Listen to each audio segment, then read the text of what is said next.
Hi hello வணக்கம். இது உங்கள் சிவி ஜோன். எல்லாரும் எப்படி இருக்கீங்க? இனி பார்த்தீங்கன்னா ஒரு பயங்கரமான மார்னிங் ஆக்டிவிட்டி டாஸ்க் கொடுத்துருந்தாங்க.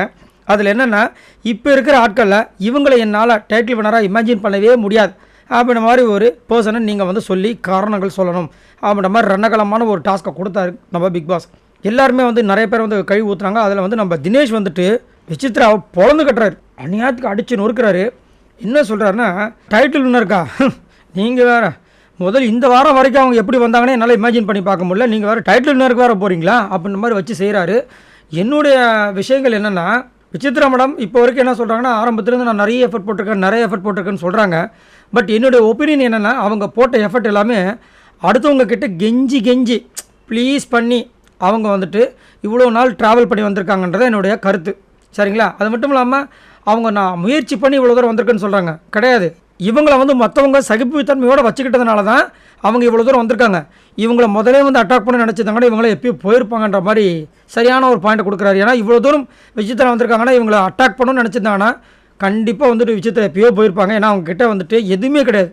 கேம்னு ஒன்றே ஒன்று என்னென்னா, ஏமாத்துறது, சின்ன விஷயத்தை பெருசாக்குறது, அதுக்கப்புறம் அவங்களுக்கு பிடிச்ச ஆட்களுக்கு சொம்பு தூக்கிறது. சரிங்களா? இதை தவிர வேறு எதுவுமே கிடையாது. நடுவில் 2 வாரம் வந்து பிரதீப்க்கு சொம்பு தூக்குனாங்க, அவ்வளோதான். மற்றபடி எதுவுமே இது வரைக்கும் பண்ணல. ஃபிசிக்கல் டாஸ்க்கு எந்த டாஸ்க்கும் ஒன்றுமே கிடையாது அவங்கக்கிட்ட. அப்படின்னு இருக்கும்போது இவ்வளோ தூரம் வந்தது வந்துட்டு மற்றவங்க கிட்ட வந்துட்டு அப்படியே நடிச்சுக்கிட்டு ஒரு வாட்டில் சொல்லியிருப்பாங்க, நான் இப்போ வந்து அவங்ககிட்ட சண்டை போட முடியாது, ஏன்னா அவங்க நாமினேட் பண்ணுறாங்க, நாமினேஷன்ஸ் முடிஞ்சதுக்கப்புறமா நான் சண்டை போடுறேன்றலாம் சொல்லியிருப்பாங்க. ஸோ இதுதான் வந்துட்டு நம்ம தினேஷ் வந்துட்டு கரெக்டாக பார்க்காம அடித்து நொறுக்கிறாப்புல. அதுக்கப்புறம் என்ன சொல்கிறாருன்னா, சின்ன விஷயத்தில் பெருசாக்குவாங்க அவங்க, அப்படியே டைவர்ட் ஆக்கி அதை வந்துட்டு ஒரு மாதிரி கொண்டு போயிடுவாங்க. அப்புறமா அந்த சண்டையில் வந்துட்டு ஒரு மதர்லி ஃபீலை வந்து அப்படியே லைட்டாக பூசி முழுகுவாங்க. ஸோ இந்த மாதிரி விஷயங்கள்லாம் எனக்கு சத்தியமாக பிடிக்கல. அதுக்கப்புறம் இன்னும் கரெக்டாக சொல்லணும் அப்படின்னா, நம்மளாம் சரின்னு விட்டதுனால தான் இவங்க இவ்வளோ தூரம் வந்திருக்காங்க. ஆனால் இனி வரும் காலங்கள் ரொம்ப பயங்கர ரணகல பூமியாக இருக்கும். ஸோ கண்டிப்பாக விசித்ரா வந்து நடுவில் பிச்சுட்டு போகிறதுக்கு வாய்ப்புகள் இருக்குன்ற மாதிரி செம மாசான ஒரு விஷயத்த சொல்லியிருக்காரு.